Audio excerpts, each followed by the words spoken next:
It's Monday night, and you know what that means. Jersey First TV brings you the latest edition of Real Talk, and I am New Jersey's premier award-winning journalist, top 100 Latino via the Latino Spirit online magazine for 2020, 2021, and now in 2022. Ladies and gentlemen, I am running out of room in this house with all these awards. I don't know. I might have to sort of like maybe expand my living room here to make sure all my awards fit in here. But again, it's great to be honored. And certainly, ladies and gentlemen, I am the Garden State's most beloved and factually accurate political commentator. Yes, it's me, Fernando Uribe.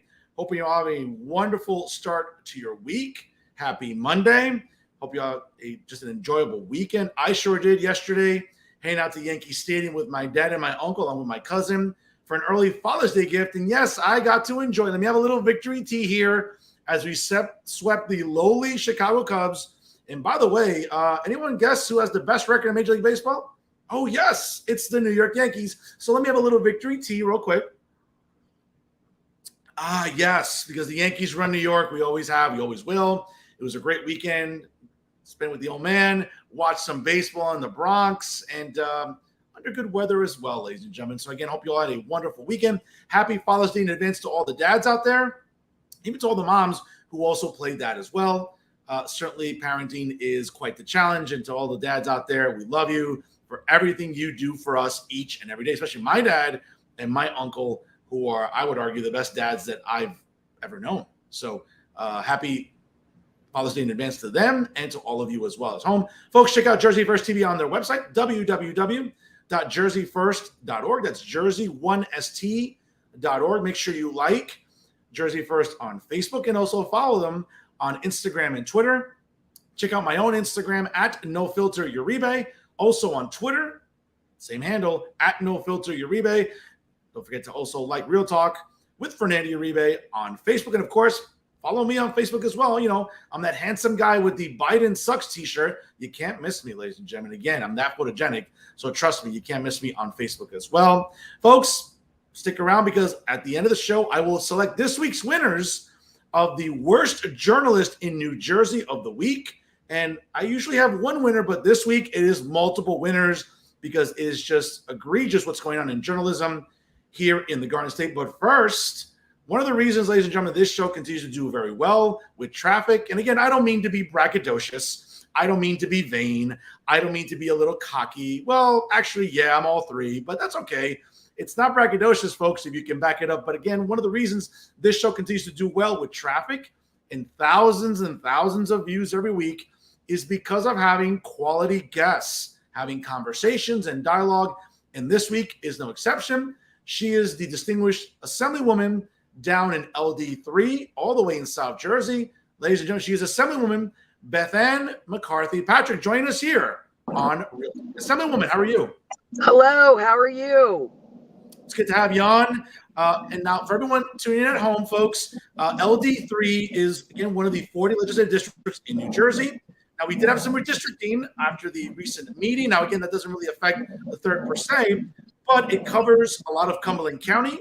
And the municipalities include Bridgeton, Deerfield Township, and Upper Deerfield Township, as well as in Gloucester County, including Clayton, East Greenwich Township, Elk Township, Franklin Township, Glassboro, Greenwich Township, Logan Township National Park, Newfield, Paulsboro, South Harrison Township, Swedesboro, West Deptford Township, Woodbury Heights, and Woolwich Township. And in Salem County, it includes really almost all of them, which include Alloway Township, Carneys Point, Elsinboro, Lower Alloways Creek Township. Wow, that's a long name. Mennington Township, Oldmans Township, Pennsgrove, Pennsville Township, Powellsgrove Township, Quinton Township, Salem, Upper Pittsgrove Township, and Woodstown. It is, folks, about as southwest New Jersey as you can get in the legislative map. And again, it's great to have you on here, Madam Assemblywoman. How are you? How was Trenton today? I'm doing well, thank you. It was interesting. It was a good committee today, the Agricultural Committee, and most of Salem County and District 3 is very farming, and so it was fun to be on that committee. I just substituted today. Okay, well, again, it's budget season, and we'll talk a little bit about the committee you were attending today. But under New Jersey, again, for our viewers, if you're not aware, under New Jersey constitutional law, the state budget has to be signed. Well, excuse me, has to be ratified by both chambers of the legislature, which include the state assembly and the state senate. It has to go to the governor's desk before, or really 11:59 p.m. on June the 30th. And if it is not, then subsequently, ladies and gentlemen, the state does shut down.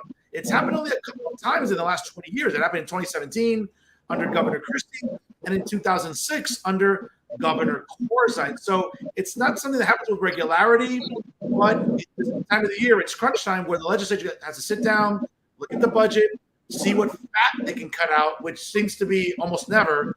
But Assemblywoman Patrick, seems like her and her legislative district, again, with the other Assemblywoman and with State Senator Edward Durr, it seems like they are those champions of fiscal responsibility.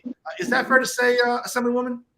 Absolutely. Absolutely. This is my first election, and representing state legislation. So I'm still kind of learning a little bit as far as the budget goes. But yes, you're absolutely right. It needs to be ratified, if you will, or agreed upon by the end of June. And we're very fiscal savvy. I don't particularly care to. Property taxes is our biggest issue where we are. Actually, the entire state, but my district as well. So I'm always looking at those things as well. We need to cut it down somehow. There has to be we have to be able to compromise and bring it down. Okay, fair enough. And we'll get to that in a minute, but let's sort of wind the clock back a little bit to last year. I mean, really, you, along with your ticket, and again, we look at what this, it was historic. Let's be honest, it was historic. The top of the ticket with Edward Durr unseating State Senate President Steve Sweeney in that district, which again, he had been State Senate President for almost 20 years. Obviously, looking at the rest of the ticket here, we're looking at a trio with the three of you that ran on this, you along with Assemblywoman Sawyer, were feisty, were very tenacious in the campaign. You ran as underdogs. Again, not trying to be disrespectful, but that was the perception, right? We did. And you pulled off, arguably, the three of you, one of the biggest political upsets in New Jersey legislative history. Let's go back to last November. What were your thoughts in those days after the election? Because I know that votes were still being counted. I know that Steve Sweeney didn't concede, and neither did the rest of his ticket. What were you feeling on election night when you were seeing the numbers come in? Pretty blown away. Assemblywoman Sawyer was in one headquarters. Senator Durr was at another area of headquarters, and I was in headquarters in Pennsville. And these numbers started coming in, and then they started overwhelming. In Salem County alone, all three of us won by over 3,000 votes over the incumbents, I guess is what they were called. I think people were just. We pushed change. It was time to make a difference. District 3 was forgotten. It was very stagnant. Everybody, Sweeney, Bersacelli, Talfiero, they just continued with, same old. And then two women come in, and both of us, almost historic as well. It's been a very, very long time for two women to win assembly. Myself, first, I think, ever from Salem County. And then, of course, Senator Durr with an amazing upset. Yeah, that's one of the things, though. And folks, if you just joined us right now, it's 6:11 here on the East Coast. If you're just joining us on Facebook Live via streaming and also on the Jersey First YouTube page, it's my pleasure to have on this week the distinguished State Assemblywoman from LD3, Miss Bethanne McCarthy Patrick, here on Real Talk with Fernando Uribe. Now, Assemblywoman, one of the things that was really fascinating about this race, and Listen, I get it. Edward Durr really was the guy that got all the flowers, as they say, all the kudos. But let's be Yeah. honest, you and Assemblywoman Sawyer really put the work in as well. You knocked on doors, and I know he's going to get mad when I mention him on the air, but a shout out to my boy, exceptional political operative, Stevie Cush, Stone Cold Steve Yeah. Cush. Steve Cush. Yeah, Steve Cush, you gotta love him. Perhaps the largest cranium in the state of New Jersey, I would argue, but he's a great guy. I love him to death. I know he's going to kill me for saying it. But he ran a really good campaign for the three of you. And I know that, again, a lot of the flowers, but you and Sawyer, I have to tell you, you really put yourselves out there. You knocked on doors. You hammered home the message, and you got across the finish line. It's as simple as that, right?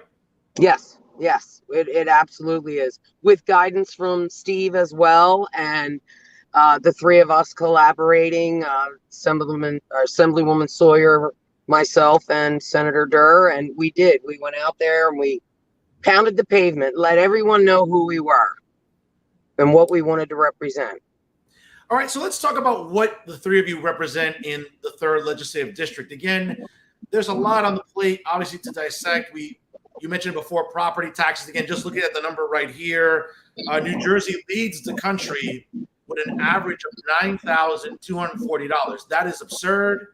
Up here where I live in Hudson County, I mean, I look at Manhattan every day, and I get it. I'm paying for location, just like down by you. Ultimately, people, you're right by Philadelphia. I get it. It's expensive, but it shouldn't be. And I think that is where New Jersey voters are so adamantly angry with the legislature. And again, let me just say this too, because it's not popular, because it seems divisive, but it isn't.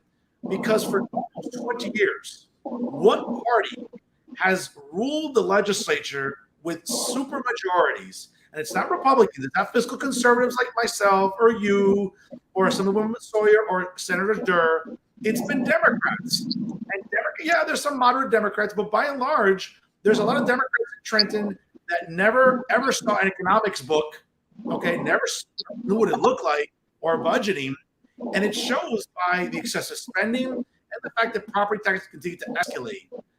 Your election last November did a lot to chip into the armor of those majorities, because Democrats, again, those numbers were dwindling. Do you feel that the three of you are sort of creating this blueprint, though, Assemblywoman, about what it takes to win in New Jersey, to wake voters up about, let's be honest, the fiscal irresponsibility that's pervasive in Trenton? Yes. We have to continue driving it home as far as we need to get more Republican to get majority in there, because the spending is ridiculous. It's willy-nilly, whatever anybody wants or what they come up with. And we just have to pull the reins back a little bit. And there haven't been any reins pulled back. Let's look at the whole situation. Sure. No. And now, again, this is your first term. You're learning on the fly. I don't mean that in a disrespectful way, but a new rookie, first term, incumbent is. Nobody taught us. Nobody showed us. Yeah. You're going to have a learning curve. What have been some of the biggest challenges for you thus far, aside from reading legislation, which can be pages and pages and pages? What are some of the other challenges that you've come across? Again, only 6 months in on the job.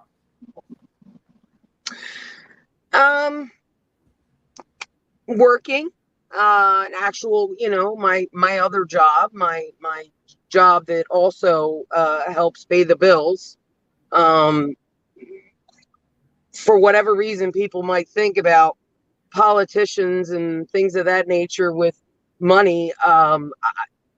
We all three still have to work.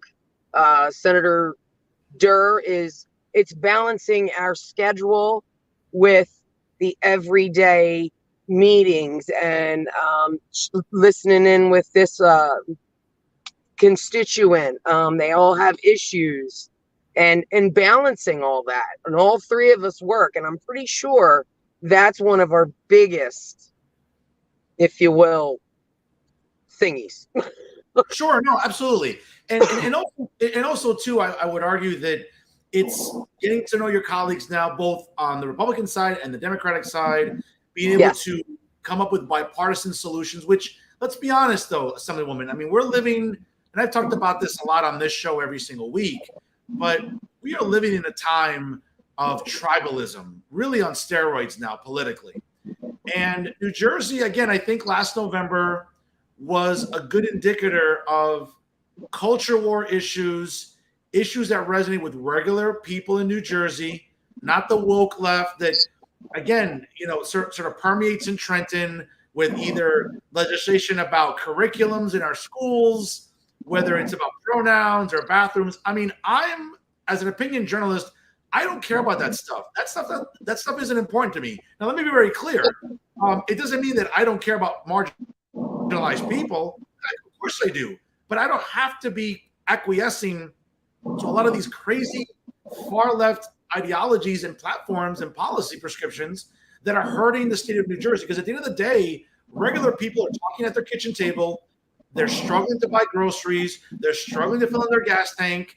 They're struggling to, again, make that paycheck that they were earning last year last as long as it can this year. And that's not happening in New Jersey because, again, one party has made it overly expensive to live in New Jersey. Now, again, it's only your first term, but as you're talking with Sawyer and Durr collectively, do you feel confident you can pass some legislation that can provide some relief for taxpayers?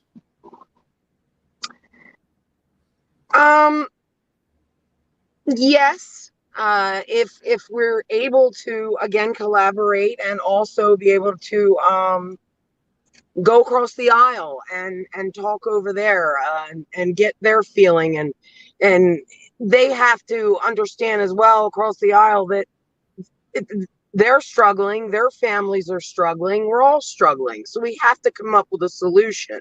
I've never seen this. I mean, granted, I'm only 52, but my parents say that they've never seen anything like this ever. And it's just, I just saw a thing the other day. It was just in 2020, our gas was only $2.80 a gallon. 13 months later, or however it is now, we're almost $6. What's going on? We have to put a stop. No, it certainly is. And I would argue that, yeah, listen, that's a federal problem too. But at the state level, I mean, it would make sense to roll back the gas tax, for example, that, again, absolutely. Governor Christie, under State Senate President, Steve Sweeney and the legislature felt it was good to implement. I would argue that now is as good a time as ever to roll back that gas tax. I know it's hard in New Jersey for legislators to ever roll back a tax. As I tell my students, because I'm also an educator during the day, I've never heard of a tax that ever gets rescinded. Right? Once it's in there, it's in there. Okay, and it's really hard to roll that back. And I think, especially in this climate, though, Assemblywoman, we're seeing the cost again of filling up your gas tank. It's the summer months. It's only mid-June. And it's already up by me, it's over $5. Down by you, I think near Philadelphia, it's over $6. Groceries are costing more money. Again, checks aren't lasting like they used to. Supply chain issues. And it's really funny because, people in Trenton, especially Democrats, would rather talk about wokeism, January 6th nonsense, phones, bathrooms, and again, to regular New Jerseyans, Assemblywoman, I would argue that what I talked about previously, that's what matters right now. Not some commission, not some ridiculous waste of taxpayer dollars, not acquiescing to far left causes, coddling illegals, etc. It's about regular issues. And I mean, are you as frustrated as I am that more New Jerseyans don't see that? I'm very frustrated. I do know that my district, our district, if you will, that is on everyone's mind. They're always talking about it. Gas prices, taxes, that kind of thing. Yes, rolling back or taking back taxes is kind of unheard of, unfortunately. But I don't see a reason why we can't. I just don't get it. Let's cut somewhere. Stop giving, and then having to raise more taxes. And Chris Christie put in I don't know, didn't he put like not a tax, but just a 25 cent Increment, yeah, increment, yeah. That's it. That's it. Couldn't think of the word increment on gas as well, and I haven't seen any roads fixed. Yeah, it's funny. I mean, they, the legislature, especially the Democratic majorities, I mean, they just take. I mean, they take. I don't know who takes more, a Latino wife or the legislature. It's crazy. I don't know who takes more, folks. I mean, but that's true. And I can say that because I'm Hispanic, so I don't care. But the interesting thing is, though, that you look at now. Again, it's crunch time. It seems like the budget is going to get signed on time. It's like, the state won't shut down like it has on two other occasions in the last 20-something years. But it's almost like New Jerseyans aren't putting enough pressure on Trenton to really cut back on a lot of the wasteful spending. Again, you've only been in the Assembly 6 months, but you've talked to colleagues, you've seen legislation, or again, just word of mouth or just social media. Where do you think, aside from property taxes, obviously, but are there any areas that realistically can get maybe shaved down when it comes to spending, or are we just spending as usual in Trenton? It doesn't seem like, well, again, 6 months, only 6 months. It doesn't necessarily seem like it's, I don't know. I mean, we did, well, I didn't, but we put out the other side wanted to spend $45 million on a electric school bus pilot program. I'm blown. That's spending. That's ridiculous spending right there. If no one can see that, and there's nothing we could do about it, but I feel that us winning is the start. This year coming up, we need to add a few more, and then in 2023, when we're up again, we get reelected, we can continue this process, and hopefully then, then the next year, we can make a change. Well, let's talk about for the better. Well, let's talk about that, because again, what we saw last November were Republicans making gains in the legislature, which again was sort of a big shot in the arm as we approach 2022, right? The midterm elections. Yes. Now, up by me though, Assemblywoman, I mean, Hudson County, where I live, it's as blue as Windex. Okay, so that's not going to change anytime soon. Nearby in Bergen County, it's very blue with Josh Gottheimer, the incumbent. I know where I live, Robert Menendez Jr. is almost a certainty, really, to win that House seat that was vacated by Albio Ceres. We know next door, next to Bergen, we have Passaic County with Bill Pascrell, excuse me. We also have Donald Payne Jr. So up here in Northeast Jersey, where I'm at, very, very blue.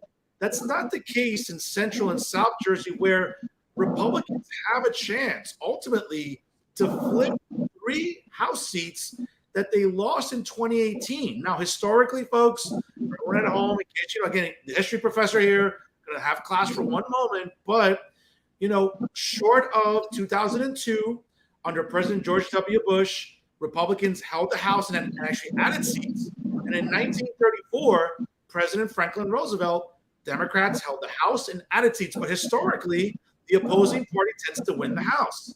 That seems to be the trajectory now in 2022. Hopefully, I don't have to hear the word Speaker Pelosi anymore after January 25th. Okay? It seems like Republicans can maybe win the Senate as well. So I think what we saw in New Jersey last year, though, Assemblywoman, legislatively, saw Republicans making some gains. I'm always skeptical because Republicans sometimes can shoot themselves in the foot. It's like they're about to cross the goal line, and for whatever reason, they'll fumble the ball. And Drop it. Drop the ball. That's not the case, because ultimately 3 House seats could go red this November. Where am I wrong? Where am I wrong in my analysis? I hope you're not wrong.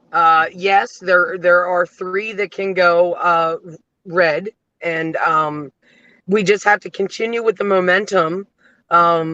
Getting out there to vote is our biggest issue. We've got to get out there and vote. You've got to put your your vote in for who you want to help continue the momentum, because we did start it. Us, 3rd District, and down even south further, they grabbed a couple of seats as well. We have to continue that momentum. Now, Assemblywoman, part of the, aside from the atrocious COVID response that we know came out of Trenton, because we all know by now, ladies and gentlemen, that the great freedom-loving states of Texas and Florida got it right when it comes to COVID. It's as simple as that. That's not me bloviating. That's not me being hyperbolic. Those are facts. They're there. We all know that the governor took this sort of one-size-fits-all approach when he really should have done it regionally. And we're seeing the effect of what it did to businesses, what it did to people's lives, our schools, our kids, everything. But it's almost like we know that was botched. But one of the things that won Republican seats last year in New Jersey, and one of the things that, again, just a few hours south on Route 95 in Virginia, there was a gubernatorial race that ran on culture war issues. Do you think, aside from just spending and the stupidity of woke politics, do you think that the culture war issues is something that Republicans can win on, especially in these districts down south where they're winnable for House seats? I do. We have to push the agenda, or it should have stayed the way Jack Ciattarelli wanted. Keep it around your kitchen table. Discuss it amongst yourselves with your parents. Keep it in your house. Let's decide on other politics outside. Let's not bring that involved as well. If we continue to elect more Republicans to change the dynamics up in Trenton, we can make a difference. I know we can. No, certainly. And one of the things, and this might get me in trouble with the NJGOP. I don't really care because nobody there signs my checks or anything. They don't pay my bills. But I'm also intellectually honest on this show with someone where, let's say, your race. I mean, you guys didn't really get the best of help, I would argue, from the state Republican Party. They got a lot of work to do. I get it. There's some House seats that are winnable, but they can find a way to shoot themselves in the foot because they have before. Is that fair to say? Yes. I'm just leaving it at that. Yes. Okay. And again, and here's another thing too, especially for Republicans in Central and South Jersey, because I had a colleague of yours, Krista Phillips, on a few weeks ago, and I also had the Ciattarelli campaign manager, Chris Russell, on a few weeks before him.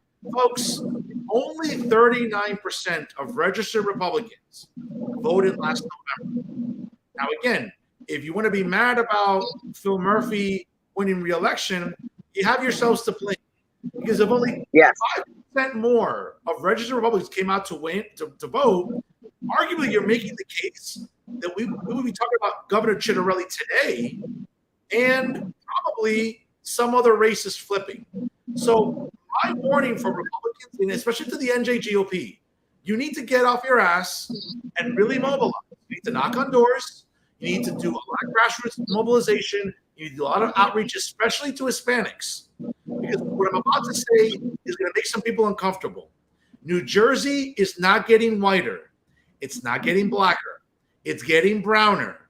It's more people like me, and it's people like me that you have to reach out to and win us over, because we know that Democrats don't know economics. We know that Democrats have ruined parts of the state. Those are things that the NJGOP needs to hit home really hard. And some of them, I'm afraid that they're just complacent with, oh, we won some seats last year in the legislature. We'll try our best. No, it's not about trying. It's like, listen, I'm a big Star Wars fan. And to quote the great Jedi Master Yoda, do or do not. There is no try. Okay? And that's, I think, the warning I'm going to give to the NJGOP today. Madam Assemblywoman, what do you think? Yes, we have to continue knocking on the doors, letting people know. And like you just said, only 39%, that's not good. We've got to get out there. You've got to vote. And we have to go in different parts of the state and our district and let them know that our constituents, they have to be feeling the same things we are. And they too will want change. I can't imagine anybody just going, well, it is what it is. Don't do that. Get out there. Vote. Your vote does matter. I've heard too many times people say, I'm not going. Doesn't matter anyway. They're not going to do what I want. That's not true. It's not true at all. No, that's right. And you, Assemblywoman Sawyer We're and Senator proof. Durham are living proof that when you knock on doors and you make enough noise and you talk about issues, you're going to win. It's as simple as that. Folks, Yeah. at 6:32 here on the East Coast. We're about to wrap up shortly here with Assemblywoman Bethanne McCarthy Patrick out of the 3rd Legislative District here on Real Talk with Fernando Uribe via the Jersey First TV on YouTube and also on Facebook Live via StreamYard as well. It's only 6 months in. You're just getting acclimated to your duties as an Assemblywoman. You ran on the platform. What are you seeing currently? What you're seeing in Trenton with the budget, committees that you're sitting in on, where do you think in the 3rd legislative, and again, there's a lot of towns, I named them all at the start of the show today. What are some of the issues you really want to tackle during your term? Is it infrastructure? Is it housing? Is it schools? Is it education? What do you really want to sink your teeth into, Madam Assemblywoman? I want to sink my teeth into jobs, job creations. District 3, notoriously, or Salem County, notoriously needs more jobs. They need to have more things open for the constituents and the voters to go and apply and work. We don't have a whole lot. There's only 60. I think last time it was 60,000 residents in the entire county. And I don't know how many, you could take half of that for adults versus children or whatever. But I think jobs is one of my biggest things. Bringing jobs to the forefront. Making sure, I'm an EMT, firefighter retired. So making sure that we get the proper EMS help, 911 when you call for an ambulance. That would be on my forefront as well. A lot of it, yeah. A little bit of the school, definitely school. Certain things we should be, teaching. Stick to the basics. Math, science, history. Let's talk about history. We seem to be wiping that out. I don't understand that. Yeah, no, wipe it out. Absolutely. Before I let you go, Madam Assemblywoman, I want to thank you for your time. I know you're coming back from training. I know you want to get home. You've got a long day. And certainly I want to thank you for coming on here and being a fan of Real Talk with Fernando Uribe via Jersey First TV.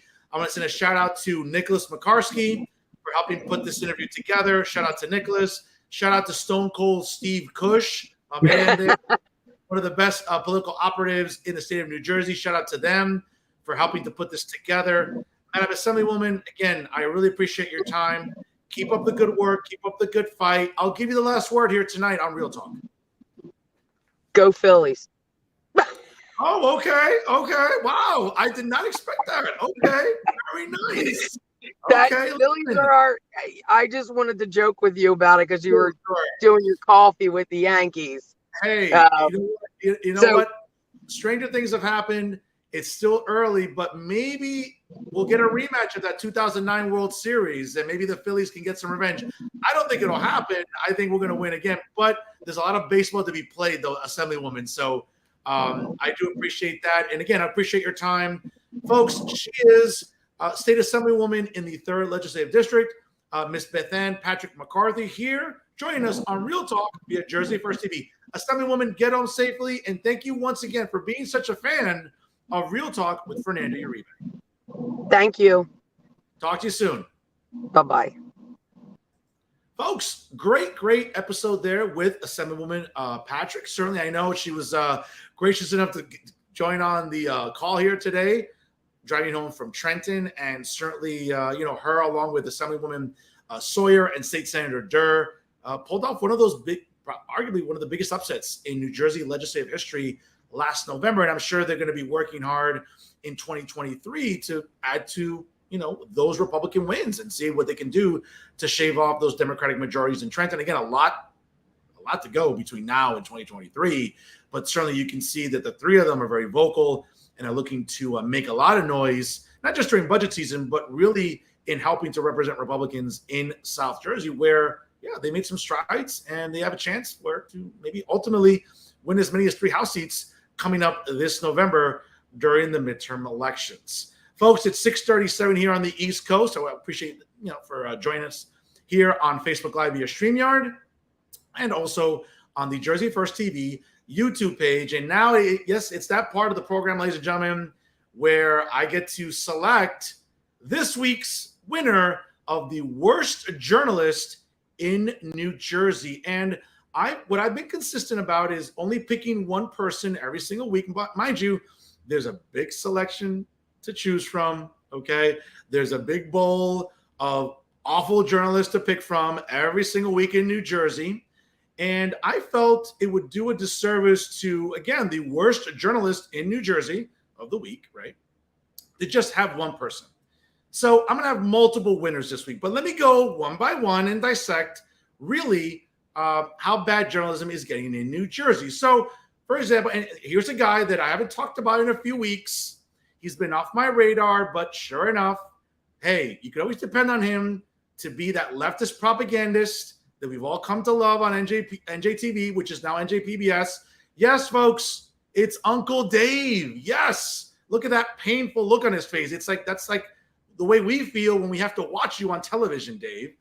But without a doubt, one of the things that I do consistently on this show and what I do for prep and, research for my guests for the week's episode and everything, I watch a lot of political shows, not just at the national level. I'm a dedicated Fox News fan, Newsmax, but I also watch CNN and MSNBC. Yes, I'm one of the 13 viewers that CNN has, and I'm one of the 16 viewers that MSNBC has, right? But on the state level, I watch everything from Power and Politics with Alex Zidane on News 12 New Jersey, and I even watch Reporters Roundtable on NJPBS. Now, for many years, like all of us, we watched it because of the great Michael Aaron, who I would argue is on the Mount Rushmore of New Jersey journalism. And I get it. Michael wanted to step aside, retire, spend more time with family. I get it. He has paid his dues, ladies and gentlemen, in the New Jersey journalistic echo chamber. I get it. And it's a well-deserved retirement for him. And hey, kudos. Because let me tell you something. Give him his flowers now, because we have been extremely spoiled with someone like Michael Aaron. I can't say the same for Uncle Dave. I get it. He was like that senior correspondent, and I'm sure because of seniority or moving up the ladder, I get it. When NJPBS had to make a decision, well, who do we replace Michael Aaron with? Well, I guess by process of elimination or seniority, it was Uncle Dave. And now, to be fair, Dave, I watch Reporters Roundtable, and occasionally, well, not occasionally. I mean, you'll always, for the most part, have a good guest on. How well you interview them, well, that's another story. And certainly you have a great group of journalists on your roundtable and your panel to talk about what's going on in New Jersey politics. But one thing that was really egregious to me this past week when I was watching Reporters Roundtable, and a shout out to you, nice interview with Sue Altman, the executive director of the New Jersey Working Families Party, who I'm looking forward to having on the show soon enough, right? We do have a report, so I'm trying to get her on soon, right? It was sort of this sob story and this like bleeding heart nonsense that I heard coming out of your mouth, and even not all the panelists, right? But I believe Joanna Gadiz, right? I think who also works for New Jersey Spotlight News, right? When you were talking about issues that matter this election cycle. No, it's not about guns. It's not about abortion. It's about the fact that Democrats have made not just New Jersey, but the country unaffordable, right? So instead of asking, again, you close out the show asking about this farce of the January 6th commission. Folks, no one cares about this, and the ratings show it, Okay. And by the way, let me be very clear. Our democracy is not in danger. Okay. We're not in the, in potential of living in authoritarianism or living in a fascist state. Okay. Everyone on that panel or everybody where else that opines and uses these words, for the most part, you've lived in this country or you were born here. You've never known what authoritarianism is. You've never known what fascism is either. You've only either read it in books or watched it in documentaries. You've lived in a constitutional republic. Okay. You've never seen authoritarianism. What you think is authoritarianism and fascism and what reality is are two different things, right? But Uncle Dave couldn't help himself with making sure that at the end of the show, he had to sort of sneak in, well, what do you think of the January 6th, primetime special? It was a joke, like the entire commission is, okay? Because I'm seeing all this outrage about, and by the way, folks, this is not a whataboutism, because I know some people are going to say, well, there's Fernando going with the what. No, it's not a whataboutism, okay? Because if Uncle Dave or Joanna, nice to look at, I'm not going to lie, but like the sob story there was like, it was insufferable, okay? Folks, for 7, people are bitching and moaning about 3 hours at the Capitol in Washington. And for the record, I've said it once, I'll say it again. It was wrong what happened. And people that stormed the Capitol building and were attempting to either harass U.S. representatives or senators, okay, or ultimately inflict bodily harm, they're wrong. And they should be in jail. That's it. I have been clear about this. But the outrage that I see there over 3 hours, I never saw for 7 months during 2020, when we saw buildings destroyed, both public and private, right, federal buildings. We saw police stations burned to the ground. We saw police officers get assaulted, multiple police officers, okay, not just 1 or 2. And I'm not trying to minimize the harm that was done to Capitol police officers, but dozens, if not hundreds of police officers in cities all across this country had Molotov cocktails thrown at them, explosives, police cars were destroyed, police stations were destroyed, businesses were looted, vandalized, all under the auspices of Buy Large Mansions, BLM, because that's what it stands for, folks. It's not Black Lives Matter. It's Buy Large Mansions. That's what it stands for, okay? And the sooner that the woke left and all these other fools and clowns that espouse this narrative, and the sooner they wake up and stop talking out of the you-know-what, the better we'll have a dialogue, okay? But that's what Uncle Dave wants to focus on, the January 6th commission, which is a joke, okay? Their ratings prove it. It's been a waste of taxpayer dollars. But instead of talking about that, you know what you should be talking about, Dave? You should be talking about the fact that this guy, okay, this clown, the president of the United States, okay, who is cognitively declining before our very eyes, okay, is destroying our country. Let me read you some numbers, folks. You can see them there, but I'll read them to you. Okay, in just the last year, in these 2 years of Sleepy Joe as president of the United States, right? 81 million votes, right? Woof, I'll tell you, woofa. Okay, here are the price increases. We've seen a 44% increase in gas. Okay, we've seen airline tickets go up 33%. Used cars go up 23%. Hotels up 23%. And mind you, I know this because I'm trying to go to Florida at the end of the year and Christmas to, be warm when everyone else is cold during the Christmas season. I'm having trouble finding a hotel. Thanks, Joe. Suits up 22%. Okay. Believe me, folks, looking this nice, besides looking like this, handsome, of course, but looking nice on camera costs money. It's costing more money lately. Okay. Bacon, which I don't really care for, I don't like eating, that's up 18%. Oranges up 17%. Tires are up 16%. Okay, you keep buying you keep buying electric cars, folks. Those are heavy machines. Guess what? They'll have wear and tear in your car. More on that later. Okay, furniture is up 15%. Milk is up 15%. Coffee is up 14%. Deliveries are up 14%. Bread is up 14%. Baby food and formula are up 13% if you can find it. Soup is up 13%. Cereal, which I love, is up 12%. Eggs, for everyone who loves their omelets in the morning, right? Up 10%. Even dry cleaning is up 10%. These are the things, Dave, that you should be talking about and hammering home with a panel. Not asking Joanna, what are the issues that are going to matter this election cycle? It's not about guns and abortion. Folks, when it comes to abortion, here's the reality. You got a bunch of feminists and cat ladies who stink of cat piss marching in front of either Planned Parenthoods or the state capitol building here or other parts of the Northeast, mind you, bitching and moaning about not being able to kill babies in states that they don't live in. That's how myopic these feminists and cat ladies are. You're bitching and moaning about not being able to abort babies in the womb in states you don't live in. Ladies, newsflash, your reproductive rights and freedom, they're fine here in New Jersey. You want to go get an abortion, you can do it in seconds. Okay, you don't got to wait. You don't got to worry about any reproductive freedom being infringed upon or anything else. Forget about that. Okay, you're bitching and moaning about abortion being limited in other states. Folks, here's a history lesson. And again, there's books behind me. So for all you leftists out there that maybe failed U.S. history or maybe took a constitutional law class like I did, there's something called, let me see. Oh, yes, the Bill of Rights. And in the Bill of Rights, on the 10th Amendment, it's called federalism. In a nutshell, it's about states' rights. The federal government cannot govern. It's up to states to govern themselves. Okay, that's why the founders didn't believe in one centralized federal government. They wanted to give the states autonomy and the ability to govern themselves.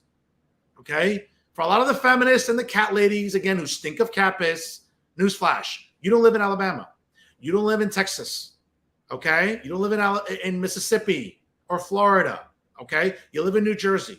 Don't worry about what those states are doing. You think people in Texas and Florida care that here in New Jersey we coddle illegals, right? That we have insufferable activists like Patricia Campos Medina, right? From Activista Rise Up, her and her 6 views that she gets on her garbage show. Or Amy Torres, another insufferable feminist, right? Who's the executive director of the New Jersey Alliance, for immigrant justice. Yeah, you think people in Florida and Texas care that we coddle illegals? I don't care about illegals. I care about Americans. I care about taxpayers, citizens, okay? And do you think they care about that we're doing here in New Jersey? Of course not. So don't worry about what's going on in the South. Let them govern themselves. You can get an abortion. You can buy Plan B at a CVS after a drunken night out or whatever. Hey, you can do that. No one's stopping you, okay? Your ovaries and your uterus, it's totally cool here in New Jersey. So ladies, you need to chill out. That's number one. And then, Dave, for you to talk about gun control, is there no more difficult of a state than New Jersey to be able to purchase a firearm, to fill out an application, to get the letters of reference, to even purchase a firearms ID? And here the governor and some in the legislature want to talk about, well, we need to do more to restrict guns in New Jersey. What are you talking about? It's as restrictive as it is anywhere, maybe across the river in New York. But again, this is where the left loves to make their bread and butter. They want to take tragedies. And again, folks, what's happened recently is tragic. Okay? My heart breaks for these families that have been affected by gun violence.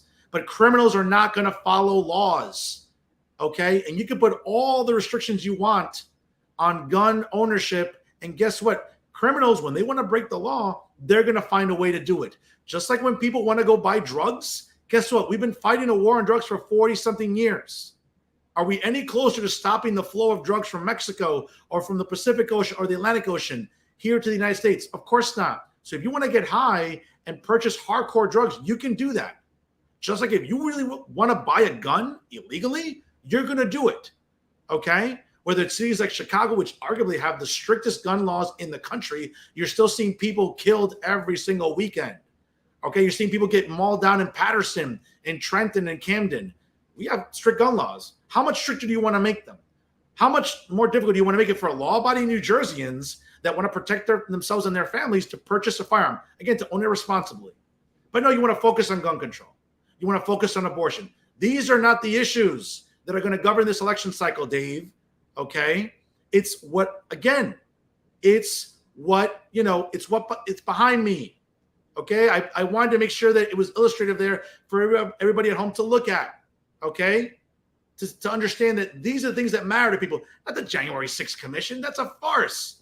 When I see a commission holding Black Lives Matter accountable for burning down cities and looting public and private buildings and destroying businesses and harassing people on the street because, oh, why don't you care about Black lives? I do care about Black lives, but I'm not going to acquiesce to a radical Marxist organization. Why don't you talk about that, Dave? Right? Why don't you talk about that?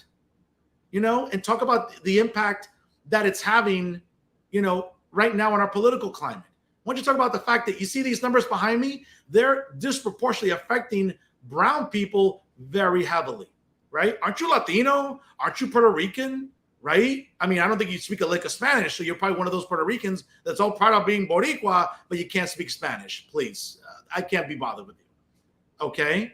But again, folks, these are the things that journalists like Uncle Dave don't want to talk about. They rather virtue signal and be on their high horse and be sanctimonious about, well, it's about guns, and it's about abortion, and it's about this farce that is the January 6th Commission. Dave, do me a favor. Get your head out of you-know-what. I get it. You're all giddy that your New York Mets are have the best record in the National League, and I get it. That you're all excited and you're having a perpetual erection about the Mets maybe being competitive this year. They're going to flounder like they always do. But again, let me not digress. Dave, you need to do a better job, because just like the New York Times, and mind you, folks, if you watch Real Time with Bill Maher this weekend, which I do every weekend, I don't like Bill Maher for the most part. Okay, I don't really see eye to eye with him on anything. But there are three things that Bill Maher gets correct. Number one, the fixation on political correctness, how it's destroying this country. Number two, Islam.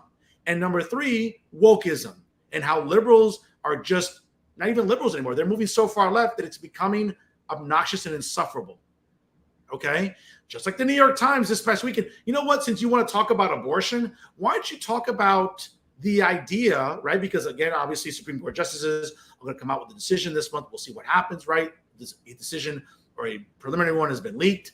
Why don't you talk about the fact that a Supreme Court justice was threatened this weekend, right? Brett Kavanaugh, or that Amy Coney Barrett's family was also harassed. Mind you, if it was a liberal justice, you and the New York Times will be talking about this at length.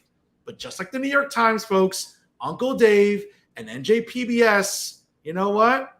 Yeah, they wear their politics on their sleeves. And that's sad. Now, I don't have a problem calling you out, Dave, because I've met you. And, listen, I know I've been blackballed from Reporters Roundtable. I made 2 appearances. I shined on them. And for whatever reason you want to be salty and not have me on, whatever, that's on you. Okay? If you want to have a good-looking panelist, well, guess what? This goes a long way in helping make that a reality. But again, let me not digress.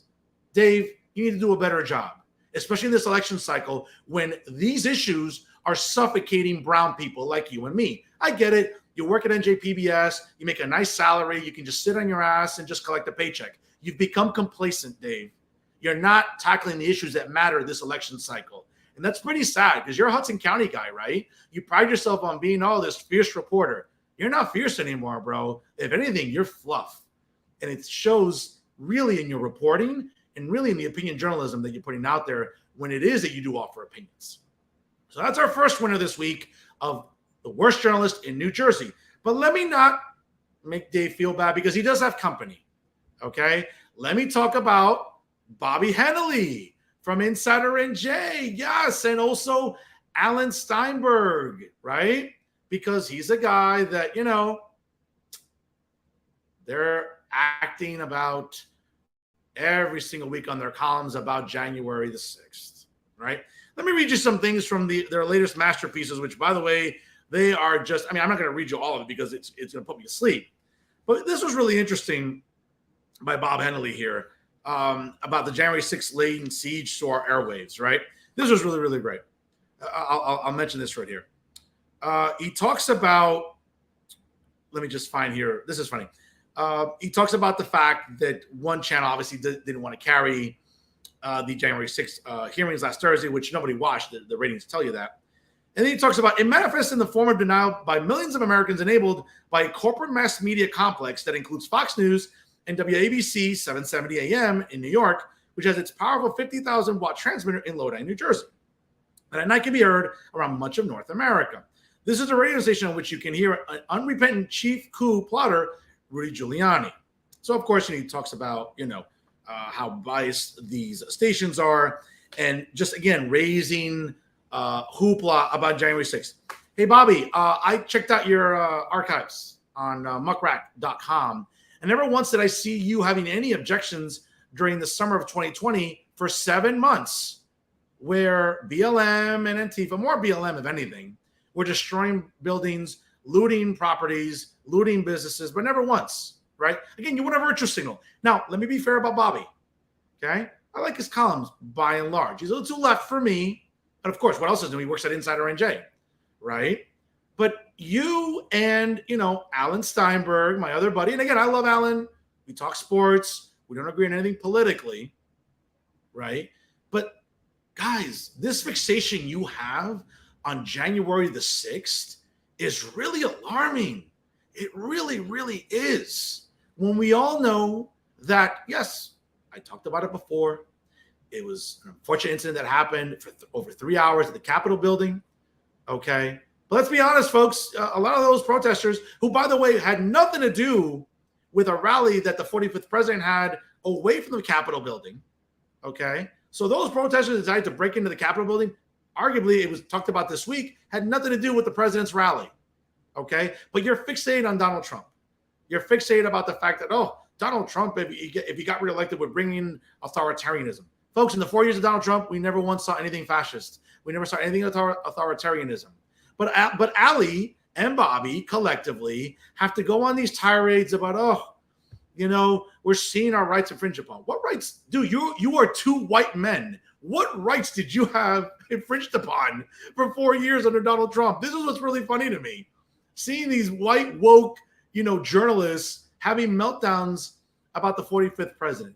No one's rights were infringed upon. There was no fascism in New Jersey or nationally. There was no authoritarianism. But that's what Bobby and Ali would want you to believe, right? That we're living in this state of emergency. No, we're not. We're fine.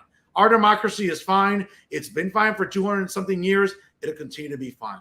What they want, again, and I'm going to be very honest. It pains me to say this because Alan's a friend of mine.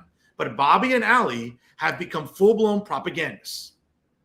Okay? That's all they've become, is full-blown propagandists. And once again, they're fixated on January the 6th. And trust me, again, and according to them, when you read their columns, you need to pay attention because they say so. No, I'm not going to pay attention, guys. When you're bloviating and rambling on with your nonsense. You know what matters this election cycle, Alan? You know what matters this election cycle, Robert? It's the things I talked about previously. Because Uncle Dave is myopic. And guess what? So are the two of you. I'm going to read them again. I'm going to look at what's really prevalent this election cycle. Gas up 44%. Food shopping, furniture, baby formula. They're all up double-digit percent. Some really egregious margins. And I get it. The two of you are retired. You collect a nice pension. You're sitting at home. Again, and you're probably one of the 13 viewers that CNN has every day and one of the 17 viewers MSNBC has, and you write your columns, and that's fine. But folks, what I am referencing right there, that's what matters this election cycle. Okay? Let me mention another thing here. Alan Steinberg in his column, another insufferable piece of wannabe journalism, talking about, the last 2 weeks in both New Jersey and national politics, two themes have been predominant: family legacy and political courage, right? He has the audacity to talk about someone like Liz Cheney. Hey, Alan, two things, because I think the audience needs to remember this. You worked in the EPA, right? During George W. Bush, right? During the early 2000s. I'm not sure, I might have to Google this, but why don't you hold accountable your boss, who, again, I don't know how long she stayed, but why don't you talk about one of the directors during that time period in that administration that was the director of the EPA? Yeah, Christy Whitman, right? The former governor here that murdered people by sending workers back to ground zero, breathing in all those toxins from the towers that collapsed. And we've seen cancerous, lung diseases that these workers, former police officers, Port Authority officers, firefighters, EMTs, everybody who went to ground zero. Why don't you ever write about Christy Whitman and the fact that she murdered people, right? As director of the EPA. Why don't you ever talk about that? Oh, that's not convenient for you. That's right. That's not convenient for you, right? What you'd rather do is bloviate about a guy that you're fixated on who never was an authoritarian and was never a fascist. But you want to make people believe that he was, just like Robert Henley. Again, two peas in a pod, right? Why don't you ever hold Christy Whitman accountable, right? You worked at the EPA, didn't you? You got a nice fat pension that you're living on off of it, didn't you? Oh, that's not politically expedient for you. You'd rather ramble on incoherently like you do about your Brooklyn Nets, which suck, and they're never going to win anything, just like your New York Mets, which suck, and they're never going to win anything either. Okay? What's interesting about you, Alan, is you won't hold someone like Christy Whitman accountable, and then you have the audacity to talk about political courage. And you mentioned Liz Cheney. Anybody care to remember who Liz Cheney's father is? Yes, Richard Cheney, the former vice president. Yes, Dick Cheney, a guy who helped orchestrate us into a war under false pretenses and helped contribute to the death of thousands of American soldiers and many, many more that were wounded. I'm curious, Alan, why don't you ever write a column about Dick Cheney and his complicity in murdering Americans under false pretenses, into leading soldiers overseas to die under false pretenses? But you want to look at Liz Cheney with some, I don't know, being the poster child for political courage? First of all, Alan, Liz Cheney's going to be out of a job in about 2 months when her primary is up, and she's going to be out of a job. That's number one. Number two, why don't you hold Liz Cheney's father accountable for anything? We'll talk about political courage. Start with her dad. Never mind Liz Cheney and the farce that is the January 6th Commission. Why don't you ever mention her father, who's a murderer, who's a war criminal? Yes. Oh, I said it. Oh, wow, he's a war criminal. Yes, Dick Cheney is a war criminal. Okay? He helped orchestrate the death of thousands of American soldiers. Okay? And helping us get into a war under false pretenses. But you want to sit there and be chummy about Liz Cheney? You want to sit there and blow a load in your pants about Liz Cheney? Alan, have some perspective. Bro, I love you. You're a friend of mine, or at least I think you are, but you're myopic, bro. You're very myopic. And I get it. You want to talk about, oh, well, I get traffic on my articles. So do I. I get traffic here too. What does that mean? Either people tune in because they like us, or people dislike us and want to see what we're going to say next. I'm pretty sure it's the latter with you, and probably with me too. At least I'm intellectually honest to say that openly. I don't know if you are either. But Alan, get off this delusion, just like Robert Henley. This January 6th Commission, it's not going to go anywhere. And once Republicans win the House, thankfully, in November, this nonsense, this farce is going to get shut down. So what are you going to write about then? I don't know. You'll bitch and moan about something else. But Alan, do better. Robert Henley, do better. Okay? And of course, the problem is that you are enabled by your editor, Maxi Pizarro. Maxi, did you think I was going to go let a week go by and not pick on you? Of course not, because you are complicit in this. You enable these two guys, Bobby and Ali, to write these absurd columns when, again, you should be talking about what matters most in this election cycle. Everything has gone up. Gas, fuel, grocery shopping. Our paychecks aren't lasting like they used to.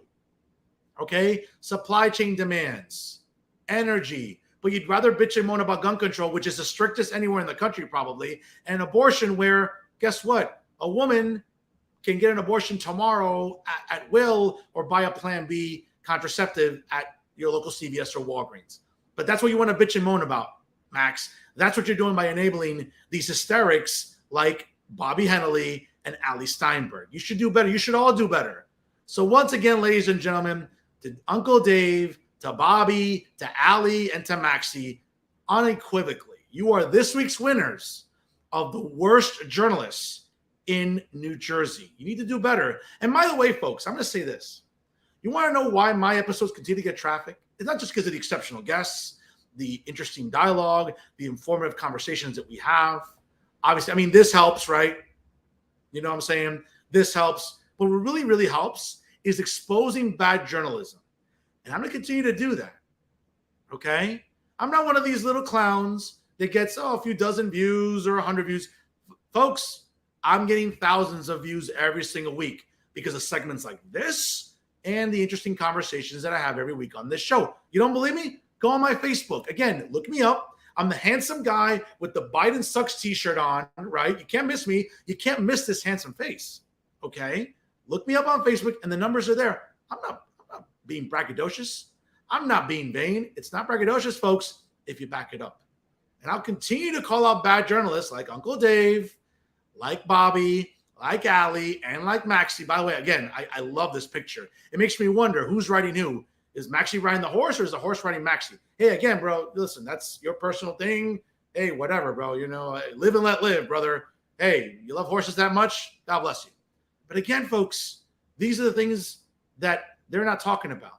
But you know what? To be fair to Bobby, to be fair to Allie, to be fair to Maxie, and to be fair to Dave, you know what? I'm going to commemorate January 6th because January 6th is important. So we should all remember January the 6th. Yeah, I remember January 6th. Never forget that day and never forget those prices. That's the real reason we should remember January the 6th, as far as I'm concerned. Bobby, do better. Allie, do better. Uncle Dave, do better. Maxie, unequivocally, do better because you're not right now in the New Jersey journalistic spectrum. You know what? I'm going to keep calling you out because guess what? I can, and there's nothing you can do to stop me. That's our show for this week. Once again, ladies and gentlemen, I want to thank New Jersey State Assemblywoman Bethanne McCarthy Patrick for coming on the show. I know coming back from Trenton, and appreciate her being very gracious and coming on the show this week to talk about her first few months in the legislature and what she's doing to represent her constituents in the 3rd Legislative District. Once again, ladies and gentlemen, if you just joined us now, don't sweat it. You can catch this episode in its entirety by going to my Facebook page and also on the Jersey First YouTube page. You can check out today's interview with State Assemblywoman Bethanne McCarthy Patrick, and of course, this week's winners of the worst journalist in the state of New Jersey. They include Uncle Dave, David Cruz, Maxie Pizarro from Insider NJ, and also his colleagues Bobby Hennelly and Ali Steinberg, also from Insider NJ. You definitely don't want to miss what I had to say about all of them during this week's episode. Folks, again, check out Jersey First on the website, www.jerseyfirst.org. That's jersey1st.org, as well as make sure you like them on Facebook and follow them on both Instagram and Twitter. Check out my own Instagram and Twitter, folks. It's the same handle, @NoFilterUribe. And also make sure you like Real Talk with Fernando Uribe on Jersey First as well, on the Jersey First website. And of course, make sure you like it on Facebook as well.